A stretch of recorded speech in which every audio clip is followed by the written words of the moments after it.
రాజద్వారం దగ్గర నిలబడితే లోపల ముందు తులసి కోట కనపడేటట్టుగా పెట్టేవారు. తలుపు ఇలా తీశారనుకోండి, వాటి దృష్టి ఎదురుగుండా ఉన్న వాటి దృష్టి తులసి కోట మీద పడుతుంది. అంత పెద్ద తులసి కోట ఉండేది లోపల. ఆ తులసి కోట కానీ ఎదురుగుండా ఉందనుకోండి, మీరు లోపలికి రావాలంటే ముందు తులసి కోట చూస్తే తప్ప ఇంకోటి కనపడదనుకోండి. లోపలికి వచ్చే ముందు ఉగ్రభూత ప్రవేశం ఉండదు.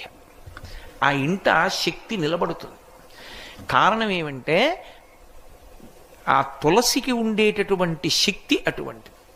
కాబట్టి ఆ తులసి గురించి చెప్తూ ఒక మాట అంటారు. ఆమె కళ్యాణి అని ఆవిడికి పేరు. కళ్యాణి అంటే సమస్త శుభములనిస్తుంది తులసి చెట్టు. అలాగే సమస్త భద్రములనిస్తుంది తులసి చెట్టు.